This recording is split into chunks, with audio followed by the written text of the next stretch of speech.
ladies and gentlemen. This is your host, Dr. Aftab Ahmed, with the program Innovative Pakistan with Dr. Aftab.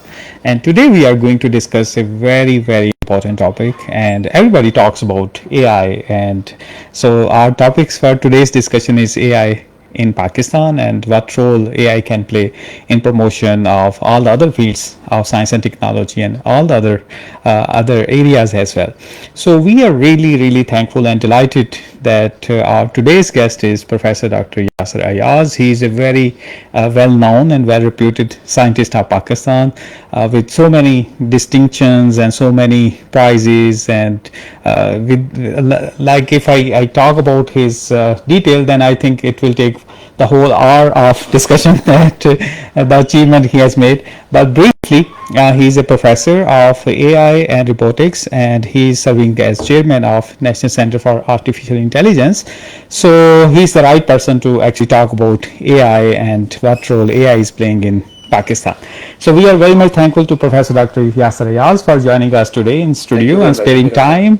And as per the format of the program, so let's begin with Dr. Yasar Ayaz's educational journey, and then we'll talk about his professional journey. So first we start with his educational journey, and normally we ask the senior people, like who are the professor, to start with the primary education, so people could get the motivation that he has started from that school and then he has gone up to his PhD and so on. Yes. So in my primary education, I shifted a couple of schools. Like my very early childhood education was in St. Helens, actually, which is a convent school. Then after class 1, I think in class 2, I moved to Jinnah Preparatory School. This is also in Rawalpindi, which is a very good school as well. Both of them are very good. And particularly at Jinnah Preparatory, I spent a long time until I think the end of class 7.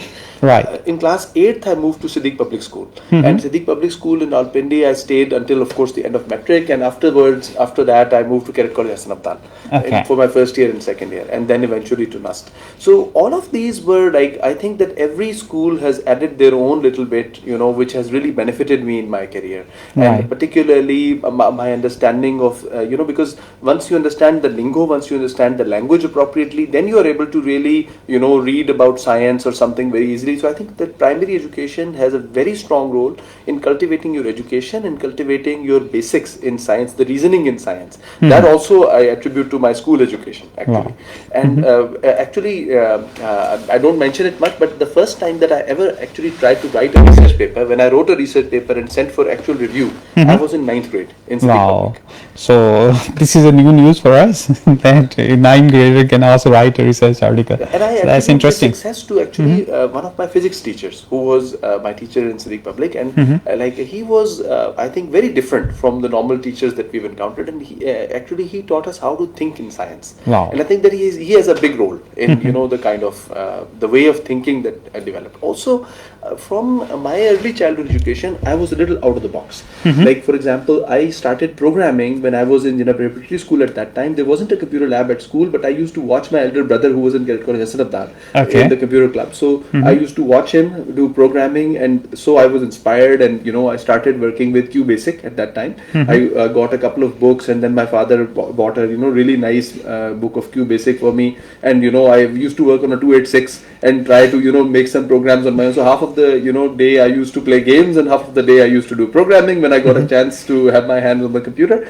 So in this way I learned programming right from my early years. So I had developed animations even in computer programming before I got to senior grades in school. Wow. So that was in my maybe I think 6th, 7th grade or something. At that time I had already done this much programming. So I think that for children especially, and for parents, they need to expose their children to the new developments in education. They must see where science is going. Because at the time that the child will graduate, the most important thing is that, at that time, it will not be this market which is there right now. Definitely. They have to see where it is going, for example, 10 years from now, when their child is going to graduate. Right. This is why, for example, STEM education, STEAM education, or these days, AI-based STEM education is extremely important. Because if they, that if their child starts to think in innovative ways, then they will actually, because innovation is something that is traditionally not taught in our schools. That's true. So for this, you have to go to STEM or STEAM education, which is, in clubs or something, and separate from the basic school education. And schools, some of the schools have taken on this initiative, but many more can do so. And if your school doesn't have it, we have our own STEM or STEAM education programs too, in which you can work with NCI and try to cultivate this kind of knowledge in your child. And this is what's going to happen in this summers as well. I think this is very, very important discussion, and this is what we actually were talking before your program. So we had the guest, and we were talking about the STEM education, and especially we were talking about the STEM ecosystem in our country, how we can create. And as you have just mentioned, that it's not about the schools; it's also about the clubs, and it's all about the organization who are working beyond the schools, and the student, they should take part in all those activities, so we can have that ecosystem in Pakistan. And it's very important that I think this kind of discussion should be there on all platforms, that how we should prepare our kids for the future, because what we were taught, we were often see that there's kind of education we are getting, we are not that much updated ourselves to the modern challenges. That's why we are suffering to some extent. Because So education keeps transforming. In the field of AI in particular, every 6 months there's a groundbreaking new invention in which prompts you to learn all the way over again. Like right now, I'm teaching generative AI into one of my classes, inshallah, and all the generative AI based models are very much different from the previous machine learning and the other theories of AI that have been there. But you have to be well versed in the conventional AI, and then in machine learning, and then in deep learning, in order to be able to learn generative AI. But there are, of course, very new books and stuff which are written about this, and as new things are evolving, even generative AI is going to change after some time.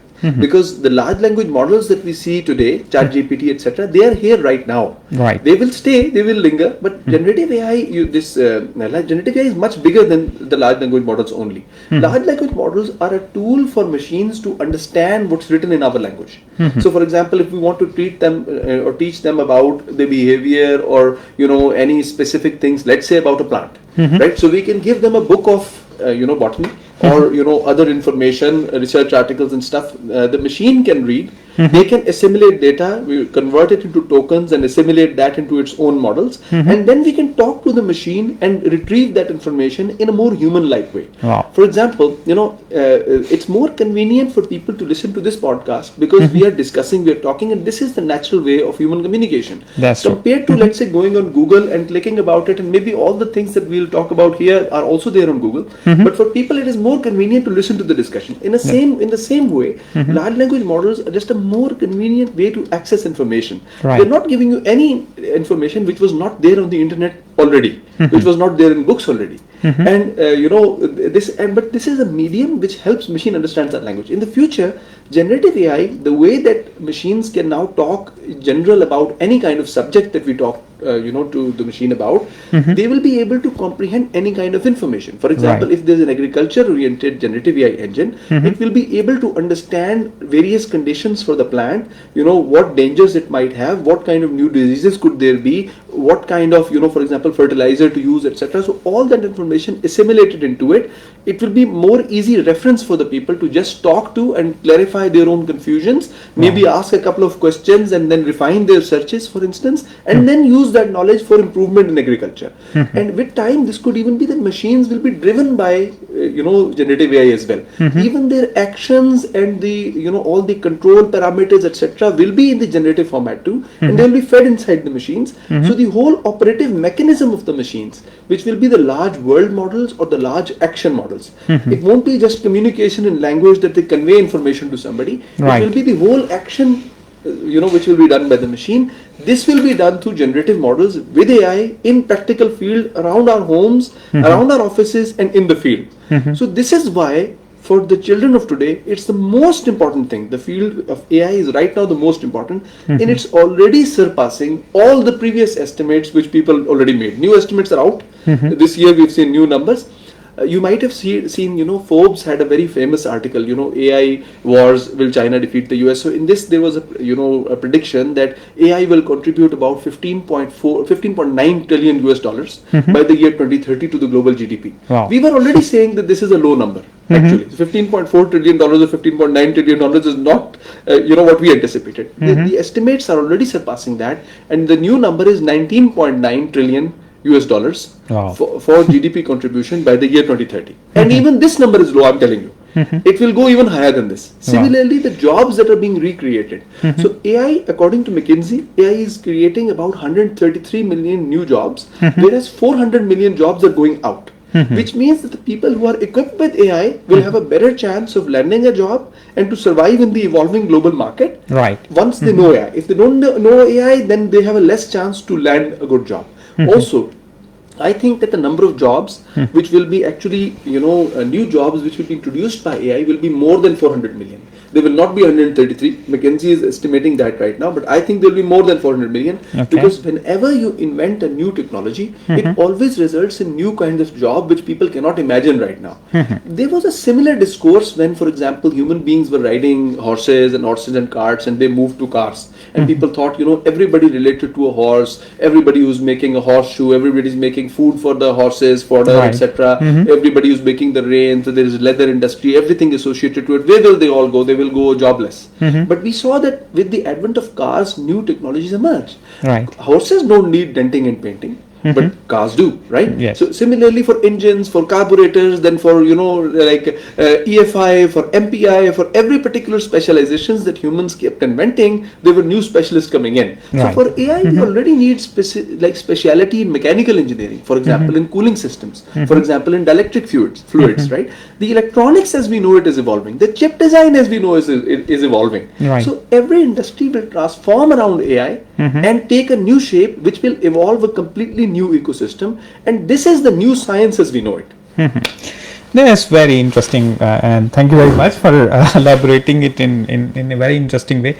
So, when you are expecting that this could going to be happen, because you have mentioned that the AI, they will generate AI, that will take the decision themselves, and so on. So when we are expecting that, and other question that's also related to it is like mostly people ask, when AI be doing the decisions, when like to set on the lights and cameras and everything, then what human will do at that time? Humans will enjoy, right? Because for example, as humans, I was speaking to one of the professors in the field of mining, right? And this is a new initiative we are taking with collaboration with Chinese professors and their technology leaders, that we are trying to transform the mining sector of Pakistan, introducing a lot of new technologies and stuff. So, for example, right now what they were telling me is that in China, in the mining sector, mines are all instrumented. All the information is going to central dashboards, which you can actually access at one central point in Beijing as well, right? So mines are all over China. China is pretty big, and in Pakistan, if you look at mines, for example, there'll be animals moving animal carts, and humans under the ground doing mining, and like digging out stuff and in dirt all the time, and you can imagine the health aspects that it has for humans. So but there, in every Mm-hmm. mine, there are about 3 people.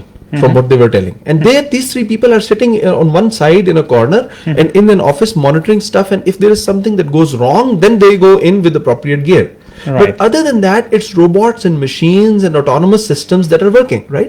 So human beings, all the humans, they want to do, they don't want to go into menial labor. They want to do a little better job. For example, if we get a chance, or the listeners get a chance, that would they like to work in an office doing programming on a computer, or would they like to work in a home like a maid? Or as a gardener, for example. So the jobs which humans traditionally don't want to do themselves, they are the jobs which will be gradually transforming to machines, right? And those machines are our assistants. For example, if we think of one big engine, an AGI engine, which understands everything around it, and it becomes so good that it starts ruling human beings. That's the worry, right? That's what the movies show us. Its computational cost will be so big, its computers will be so big, that probably it will become very impractical to host a computer like that. Which company will put all their money into putting a technology like this, which will be of no financial benefit for them, right? So with time, what's going to happen, and it's already started, like after 70 billion parameters of the large language model of Facebook, they have introduced 1 billion parameter and 3 billion parameters engines, which you can conveniently run on a small GPU based computer as well, and you can get queries out of it. With time, we want systems to be run on the mobile phone. to give us guidance directly from the phone instead of connecting to a big cloud somewhere. Information which could be downloaded to the phone, so that the farmer doesn't have to contact somebody all the time. This should be inside the app and running very efficiently with the app. So I think that with time, the generative AI itself will become, it will be generative. It will be, encountering a lot of kind of information with more information that could be downloaded, but it will also be, field specific with a generative oriented model. Generative doesn't mean that it will have all the generalized information. Generative basically means that, instead of giving a yes or no or just a class based answer that this is type 1, this is type 2, type 3, it will give a more generalized format of answer that will be able to produce in front of you by referring to all the knowledge and cultivating that kind of answer. I hope this is understandable, because this takes some time to, even for scientists to grasp. That's very interesting discussion. So, Dr. Actually, you stop your education till the 12th grade. So I wanted to hear more about after your 12th grade, and then we'll continue this discussion. I think this format is even more interesting, coming to the topic and then and going into because I think that in my own educational journey, referring to the cutting edge stuff played a big role, because I was trying not to confine myself to books. I was trying to think out of the box, and this is one of the things that actually the teacher that I told you, he didn't used to let us open the books in the class. What he would do is that he would make a diagram on the board, for example, and then reason with us, for example. So this is how we learned, for example, how the concepts are, and by reasoning and arriving at the concept. So we learned to think out of the box, how to imagine things, and as Einstein said, that imagination is more important than knowledge. So to cultivate that imagination of the child is extremely important, because not everything the child will be able to simulate, or not everything requires simulation. That's the beauty or the basis of theoretical science, theoretical physics, for instance, right?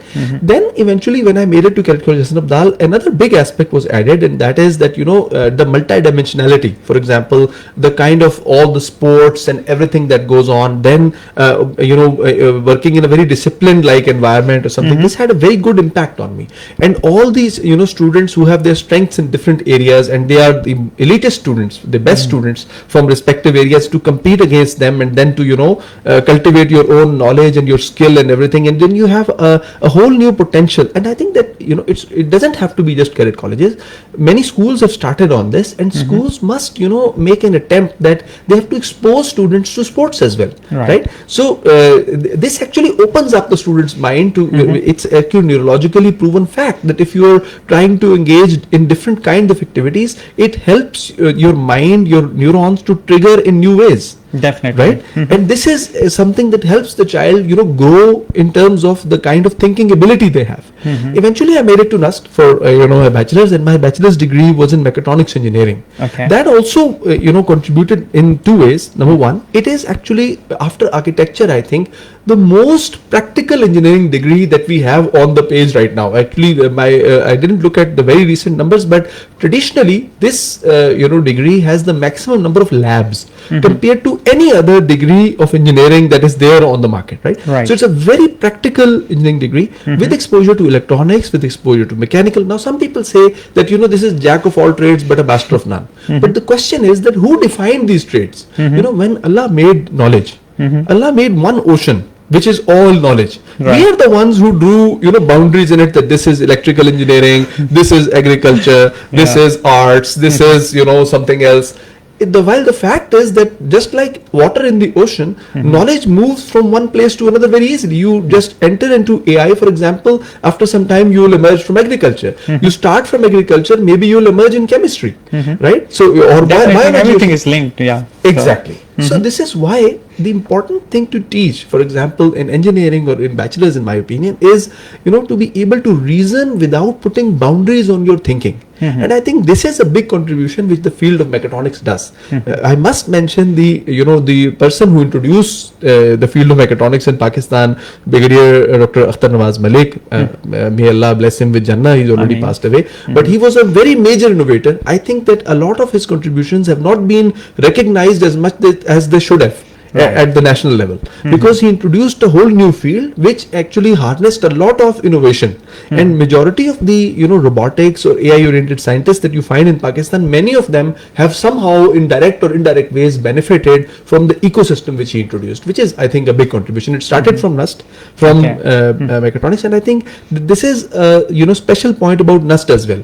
From the beginning, if you look at the fields that NUST introduced, for example, software engineering was introduced by NUST, right? Computer engineering was introduced by NUST. The first degrees, the mechatronics engineering was introduced by NUST. So these are new areas which at that time were not being taught by other universities. Right. There was not already an existing market. And similarly, when I came back after my PhD, I should probably linger to those two steps as well. I did my master's in electrical engineering from NUST as well, and then for my PhD I went to Japan, to Tohoku University.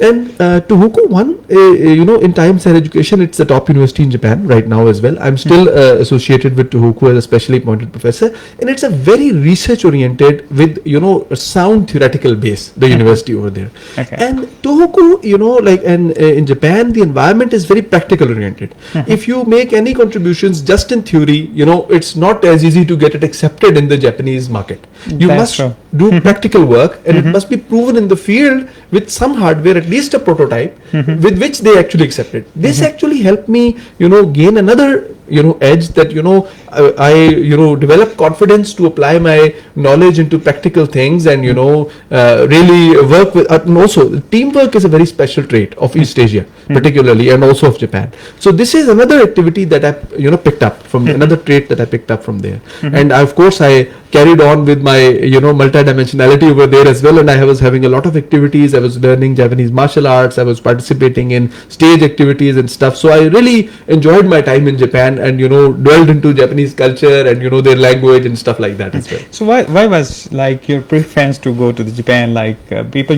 normally used to move to Europe or to US.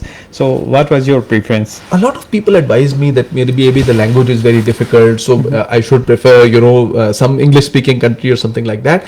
So but for me, there were two major things. One, because I was going to specialize in AI and robotics. Right. So particularly in robotics, most of the hardware coming in the world and most of the robots that were known, the models that were known in the world, were all coming from Japan. That's true. This is why Japan was my top preference, number one. So this was the academic reason. Number two, I was genuinely very much intrigued by the culture of Japan. We had been watching samurai and movies and stuff. My first article that I wrote for a newspaper, it was for the Muslim, and I was in class 8th at that time. It was a very small article for a children's page actually. This was about Bruce Lee. Of course, Bruce Lee is from China and he specialized in Kung Fu, but later on, most of the sports that we see in the Olympics, like judo, karate, and all the stuff like that, this comes from Japan. And what really enticed me was not just that it's a fighting art. It was the discipline and the culture that is inculcated around that. There is a certain, you could say, the manner which is very sophisticated, and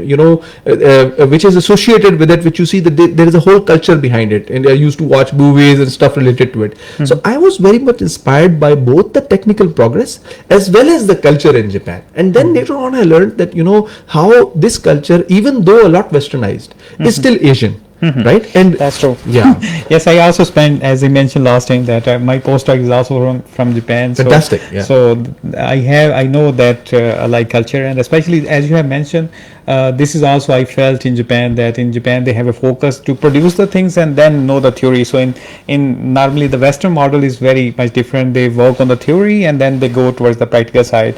But in Japan they actually made the things, and then if there is a need, then they go deep into the both theory. Things go hand in hand. But it's like whenever you learn something in theory, they encourage you to try to do it with hardware right away. And especially I remember that when new master students used to come to our lab, we used to have a special program to introduce them to the hardware, to get them in a fun activity to try to make some things which run on the hardware, and then just so that they don't stay afraid of the hardware. Right. Unfortunately, in many other places, also in Pakistan, what happens is that students many times don't get exposed to the hardware as much. For us, the problem is that if something goes wrong and if the hardware somehow gets damaged, it's difficult to get it repaired. prepared. But That's still, right. at NUST, we have been brave enough to give students access to the hardware. And for example, the RoboCup project that we did, when we supervised students, and we led the team of Pakistan, the first team from South Asian region to actually qualify for the international RoboCup competition at the highest level, Wow. at the humanoid, the standard platform league. So that was, I think, back in 2013 that we qualified for the first time. Wow. And in 2013 also some people covered it, but 2014 it was a major national news which everybody covered across Pakistan. It was featured in multiple channels in India as well, on the newspapers, on NDTV, also in Australia, also in Germany, also in UK. There were many headlines. Wow. And we one of our papers also went to the biggest conference on robotics in the world as one of the emerging sciences that we are introducing. So this competition, RoboCup, is about robots, humanoid robots, that 5 robots on one side, 5 on the other, which play autonomously against each other. Not only can any human not even touch or contact them, even your own computer and in live cannot pass any information to the robots. Wow. Robots have all the AI embedded in the robot itself, in the small PC, which is inside the robot's body. So it's embedded AI. With this, they have to understand whatever is there in the environment around them. They have to, for example, understand where the ball is, where the goal is, where the lines are, where they are standing in the field. Is it their own half that they're facing or the opponent's half? So that they don't score the goal in the wrong place. Then they have to make decisions. For example, based on where the ball is, which player will approach the ball? And here's another thing. Every player must play independently without much communication with other players. If they want to make communication, only a few bytes are allowed after every significant bit of time. Wow. Right? So, and if they want to communicate, otherwise they should use gestures or something just like humans do. Nobody has gotten to that level yet. But anyway, this they're allowed to do. And with that, now they should coordinate with their own team. They should collaborate with their own team. They should recognize the players from their own team and then collaborate with them and oppose the opponent team to score the goals in their own goal and win the football game. And robots have made significant bigger progress. If you look at the recent matches, the games that are coming out and the show that the robots are doing, actually, now it's believable that the challenge which RoboCup has taken up, like by the year 2050, to probably defeat, the challenge is to defeat the human world champion in the year 2050. So this is what they're aiming at. Of course, robots have their own edges and humans have their own. Let's see how things evolve. And this is a human sport at which we are trying to make robots play. So I was very active with this project until I think the year 2019 or 2020 when COVID actually struck. And by that time already the National Center of Artificial Intelligence was starting. So this was in 2018 that the center was inaugurated. And prior to that, a whole competition that we had for selection of the PIs and the chairman of which myself. And it was actually a big responsibility to actually steer the direction of research in AI. And this is a whole new chapter in the career that opened up. So it's very interesting. I have seen your Robo Lab, and that's very interesting. I think the student they get a lot of motivation from that, and especially the way you have described it. I'm sure. So what is the status right now about this Robo competition? Is it still going on, or the robots are still there? Research is still going on with them, but now some of my students are PIs of the lab and they're leading it. I hope they field the team this year as well.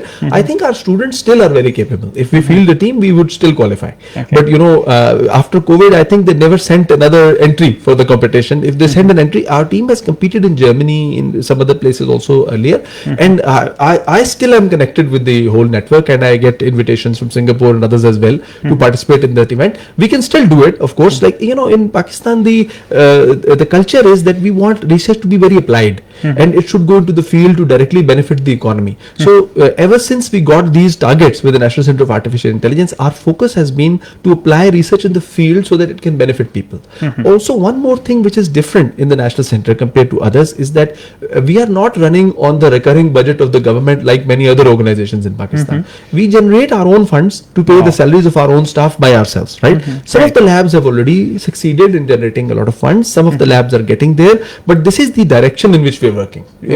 And there are major transformations. For example, the safe city system in the Lahore city, for example, which has now extended to Kala Shah Kaku and Kasur as well. So these are 10,000 plus cameras. So the system is working live with face recognition, with vehicle recognition, with number plate detection, and recognizing a lot of non-conventional vehicles, like for example local made Chingchi rickshaws, which were not recognized by the Chinese cameras which people used to deploy. Right. So this is one success. 102 cameras in Mardan as well. And now we are working to refine the proposals for Gwadar Safe City, some input for some institutions in Narowal, for other places as well. So we of course we are trying to save economy for our country, because when we buy black box cameras and we deploy them in the field, number one, they have limited intelligence. For example, many of the local made vehicles or the local types of things they don't recognize. Whenever you want it to be updated with something new, you have to pay something to the foreign country again. It's all in foreign exchequer. But the technology we develop is on off the shelf cameras.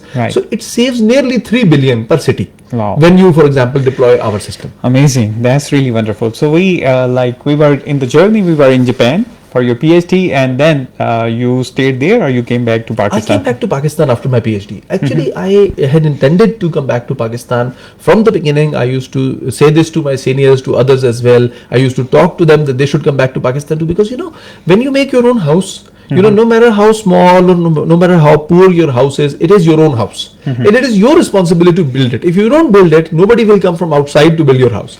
This same theory has been followed by other countries as well. Like in Europe, for example, when they were not as as well immersed or as well versed with knowledge, for instance, when they didn't have a lot of industry, when Muslims were actually thriving, all their people didn't move to Muslim countries to just live there to have a good life. They tried to build their own region. Similarly, for China, we see that China, they became independent nearly at the same time, probably a little after us. And we see how they're thriving economically. We see India, how they're making progress. So I think that there is nothing, less than any other country in Pakistan. Our people are also very talented. We need to stand firm on our ground that, we will develop things in Pakistan. And, like, for example, in the example of software that I've told you, we have a lot of edge compared to a lot of, for example, the systems we have are more practical for any developing country compared. And one example I can give you is, for instance, that we can shift the bandwidth of the city in real, because at all time, if 10,000 cameras are working and you try to grab the information about every face and check it across a database, it will involve a huge computational cost. But our system can actually sample how many persons you want to track or not track, right? So this reduces the computational load. Also, you can shift the priority, for example, from one area to another. We were able to do it because we came back to Pakistan after our PhD. If I had stayed in Japan, I could have had a very nice career. Sometimes I feel that maybe the fellowships that I got or the scientific contribution that I could make could have been more, because maybe I would be publishing more in Nature or more in Transactions or something like that. But then there's also a fulfillment of giving back to your country that is associated with it. Right. So I think it's for me, it's also true. Like I think it's a wise decision that if you are like equipped yourself, and then you should come back to your own country, and this is how we should contribute. And there are so many examples, as you have mentioned. Like if we see the China, they have the brain gain, and they establish very good universities, and this is how the transformation in China that actually came into being. And similarly is the case with India, as you have just mentioned, that they also brought back the best scientists from the world, and then they established the Indian Institute of Technologies, and they are playing a very important role. Similarly, you came back, and then you started your journey in NUST, and then you eventually became the chairman of National Center for Artificial Intelligence. So what was the motivation? We just wanted to know for establishing this National Center for Artificial Intelligence, and what is the current status? How many laboratories you have? And one of the leading projects that you have mentioned is the Safe City. So what other projects and in what areas you are working right now? Very good question. And I think first of all, we must give credit where it's due. The idea of establishing national centers, and particularly the National Center of AI, was the first one that was established in that line. This was thought by the Planning Commission of Pakistan, and particularly by the current minister, Professor Yasar Ayaz, right? And we must give credit where it's due, because in 2016, in September, the Planning Commission published an ad through HEC, and in this they demanded all the universities in Pakistan that whatever research they're doing in AI, we must bring it, and it could be evaluated at the national level, and then see, for example, what kind of research is taking place, and how to, for example, establish a national center, which region is the best for it. Right.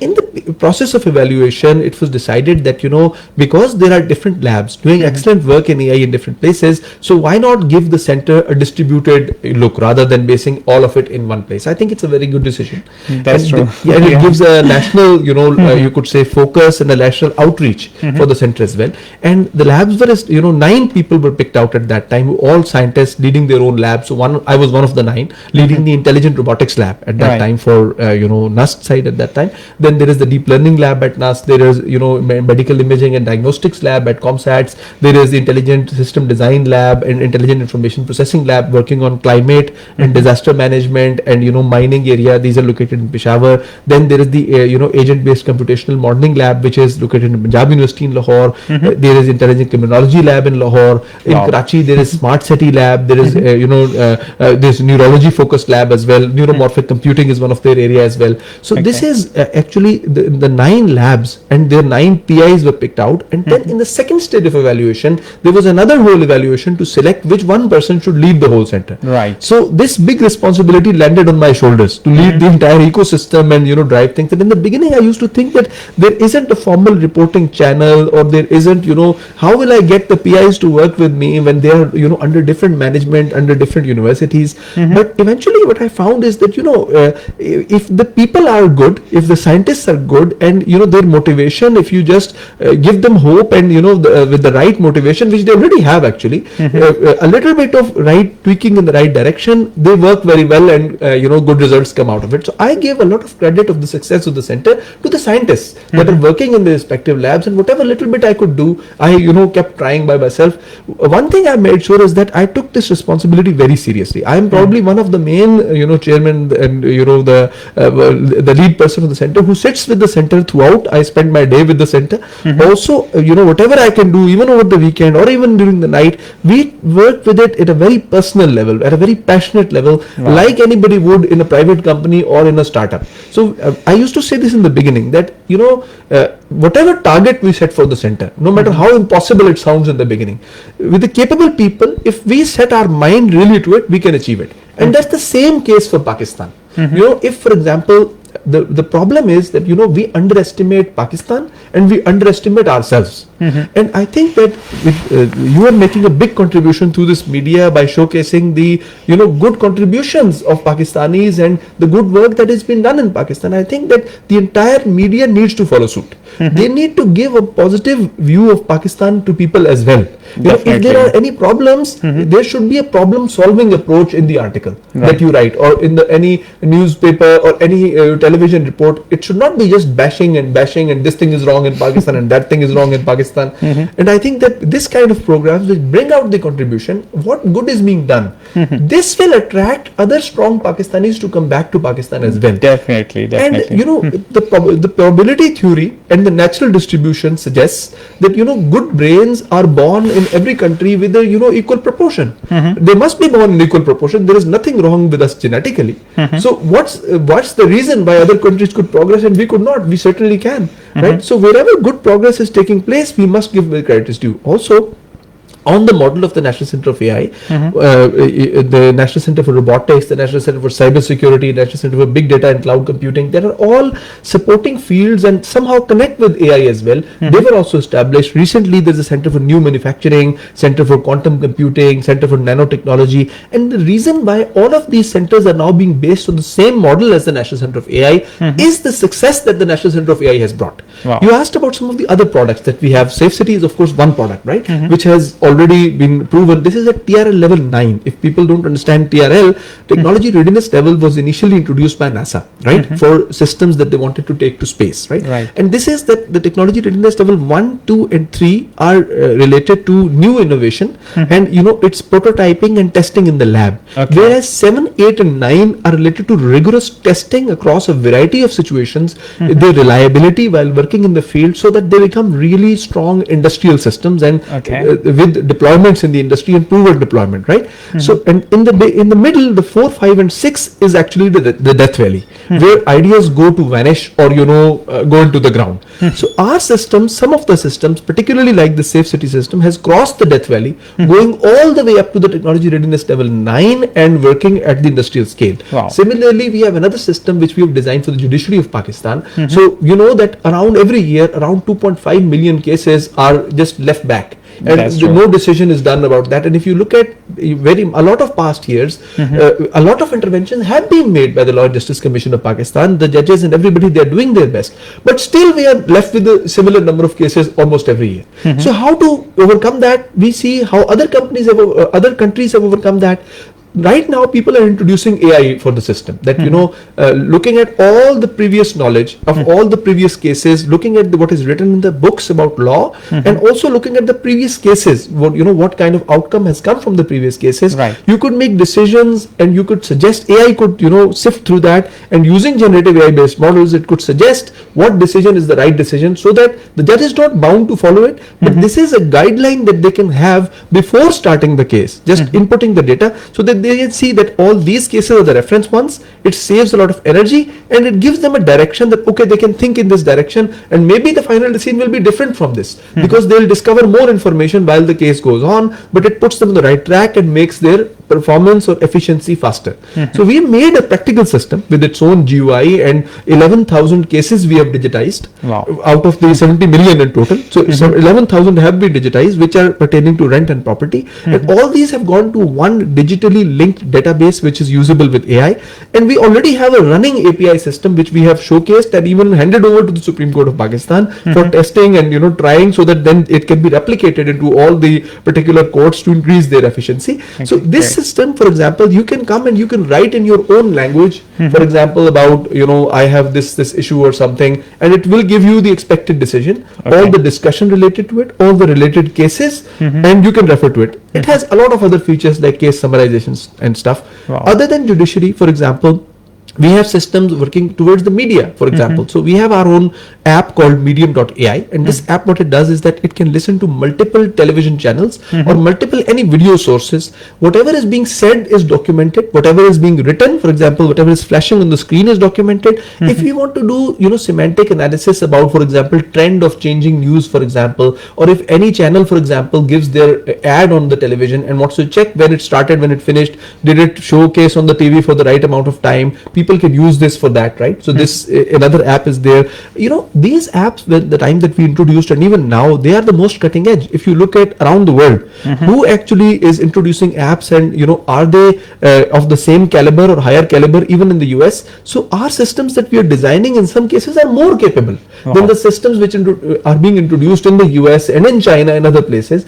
So I think that one thing that the industry needs to really do, we have introduced around 225 new products, which we have actually put into the field. Recently we have another system that this one has a system for training for counter-terrorism. So for police and for law enforcement agencies, that for example, if they're going in some area and they get attacked, they get ambushed by somebody, so how will they defend themselves, how to expect, what to do. So all the previous training, for example, is not oriented in this direction. That's true. Yeah. So this particular app we have is an immersive training in which you can move in 360 degrees, you can turn in any direction, you can crouch, you can lie down, you can take cover and all that, and you can interactively fight. Similarly, we have another application that we have worked with Norway, Italy, Germany, UK, Malaysia and China, with Pakistan as a partner in the Horizon 2020 project. This was the first one, I think, which was funded for Pakistan back in 2017. And in this one, what we've done is that we've made a training system, immersive again, in which we are on a ship, and there is other crew members of the ship as well, the captain and other trainers as well, and we can do training of how to drive a ship on a digital twin, rather, which is in the immersive simulation, rather than the real ship. And it goes on and on. I would like to invite you, in fact, if you want to do a version of the program, you can visit our experience center. You can see multitude of products. We have another app in which we are showcasing the heritage of Pakistan. We are recreating the that's very important. Yeah. So we actually don't have a lot of, and most of the heritage side, they are ruined actually. So what we have observed over the years. So I think this is a very all the projects are very important. Like Safe City is important, law related to legislation and courts is also very important. I think you are doing wonderful work, like running. You have 225 projects and they are going very well. So we have done really a wonderful job. If you look in numbers, we have done projects of, if I remember the number correctly, about 1,150,000,000 PKR Pakistani in the last around 4 years. years. Wow. This is the amount that has passed through our accounts for practical projects, right? So a lot of this has been completely spent on the project because project scale is like that. And in some cases, like the Lahore Safe City, for example, we almost got almost little or no payment throughout the development phase of it. But later on, for the recurring expenses of maintaining the system, we got a very little amount, which is not really a return for the project we developed, but at least and I think that the industry needs to develop this kind of thinking. All our major industry, not So just I just also wanted to know, like, what kind of collaboration you have with the industries, and how we can have a better collaboration, because that's also very important. If we see like development in Japan, or if we see the development in Europe or in US, there is a very strong connection between academia and industry, and this is like for the I'm in these discussions since more than 15 years, but we often talk that there is not that much strong collaboration. So what kind of collaboration you are having? One thing. Another thing is, like, are you exporting these technologies to other countries as well? And what kind of collaborations you have with other countries? Although we have a short time, so I'll try to summarize it quickly. So I think that collaboration with industry and government is the centerpiece of the way we work at NCI. We know that whatever we develop, we have to sell it in the field, and once it goes and gets deployed in some industry, only then we can get revenue out of it. So almost any product that we develop, we first sit and see where the requirement for the industry for this may be, and a lot of systems that I have mentioned to you are directly focused towards one industry or the other, right? So for example, Safe City, which we developed, its development was directly in collaboration with Lahore Safe City, the first one, and the second one in Mardan. Both systems are slightly different from each other. And similarly, for example, for the judiciary one, for example, the 70 million cases that they have to digitize, the 11,000 we got from the judiciary. We were part of the Judicial Automation Committee, sitting with Justice Mushir Alam and Justice Asif Saeed Khosa. He announced about it on television as well. So we work very closely hand in hand. Similarly, that the project for agriculture, which we have jointly with Chattha Biocare and also with I think Concave Agri, so with and Lexon Group company, and we are funded by HEC for that, and we are developing a new farm bot based system. Other systems as well. For example, almost around 200 million rupees of research fund we have invested on practical projects. Some of our, for example, scanners and other digitization systems are right now being used by Shaukat Khanam. We have developed, for example, there's a very major system called Digital Human, which modifies and actually the way that healthcare is treated in Pakistan. Wow. So it has its own DICOM viewers, and we are working with very closely with multiple hospitals in the country. For the 4 hospitals of the Rawalpindi Medical University, PIMS Hospital, that a very nice system for the vascular surgery, and where the blocked arteries are is for them. Similarly, we have done others to make patients more convenient system for histopathology and for like endoscopy to check, for example, the cancer. The pancreatic cancer is the most deadliest cancer in the world with 98.5% fatality rate. So many systems of that sort we have done jointly with the industry. We showcase our products regularly at international scale wherever we can. For example, whenever we get invited to one of the expos, we take some of the products there. Sometimes we do get queries from international, like Chinese have been fully forthcoming. Recently, their whole delegation related to mining came to Pakistan, and we have discussed new things. One of the successes that we had is one of the systems that we've exported to Japan, and this one, for example, is with the Juntendo University, who has 5 hospitals associated with them. So they are making a new system which is for checking the frailty in old age people, and what kind of habits in young age we have, which actually results in a better body when you get to the old age, right? Okay. So for now, the first aspect of the system is using AI to check, for example, where how much, for example, a patient can bend, an old person can bend forwards, for example, or raise his arm, looking at his everyday general activities, and using AI to monitor them, to catalog them. And with this, the process that used to take doctors 4 hours per patient, we have reduced it to 1 hour. Oh, wow. This system will be used in Japan, also in Pakistan, and will be used across Central Asia and other East Asian countries as well. And this is actually a funded project that we are doing with Japanese, and there is a funding line coming in with foreign currency into Pakistan as well, through NUST, of course. And this whole thing is going place. And similarly, there are others too, like the Horizon 2020 project that I mentioned. So this the funding in euros has directly come to Pakistan for this, and people have benefited. The students have gone over to foreign countries as well, and the system, the actual API which our systems developed, which our students developed, even the Norwegian center, which actually led the whole activity, was really admiring the work that our students and the researchers that traveled over there have done actually in this kind of system. Wow. I think Pakistan has a very major potential, and trainings are another major aspect, by the way, in which there is a group from Saudi also who recently came, and multiple faculties, including ourselves, imparted training to them. I think Pakistan has a huge potential in the kind of, for example, the products that we produce, and we need to actually, what we need to do is that we need to change our conventional method of education and turn it into certifications or like trainings as much as possible, so that education can be fast track. And this we are already doing at NCI. For AI, we already have such kind of trainings. We try our best to reach out to all sorts of regions. We write to heads of organizations in every area as well.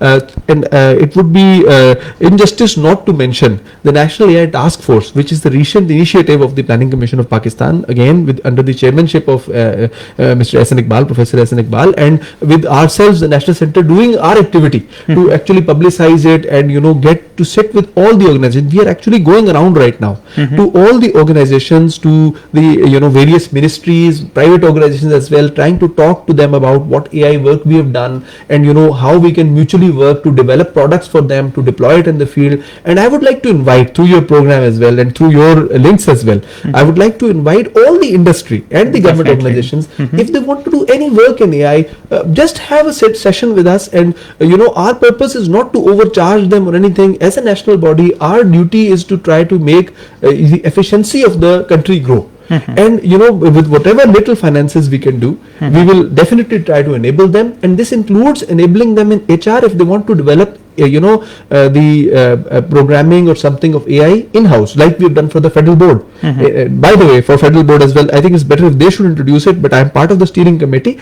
and now we have a running system with the federal board in which the marking of the papers is done automatically by artificial intelligence through generative AI, even for subjects like mathematics and chemistry, right? So this system is live and running already, right? Right. And I think that this sets a good ground for other industries to approach us. So definitely, so it's really wonderful talk, and you have explained it so nicely, and I'm really very delighted in listening all the success stories and the products you have developed, and I think they can play a very important role in national development, in governance, in policy, in all the other sectors, and can help all the other industries. And also, I think there is a great potential that we can export all these products to other countries. We have a great potential. The success story is already there. I think only there is a need to showcase to other countries. So I'm very much thankful to Professor Dr. Yasar for joining us today in the studio. Although actually time was short, I think we can have another session, and we can talk in more details about the other products that you have developed, and also the impact that is creating. I think this will be very useful, especially we'll talk more about academia and industry, and what products you are doing, and how you can help the industry. I think that's very important, and we should also talk in one program we should have on the technology export. So what technologies that we have developed in Pakistan can be, so we can send the link to other embassies in Pakistan, so they can also have get benefit, especially to African countries. I think Pakistan is helping to so many African countries, and we can export these technologies to them. So once again, thank you for spending time and joining us, and definitely we'll invite you, we'll request you once again to join us, and we'll keep up with our discussion. Thank you once again. Thank you very much. Thank you, Dr.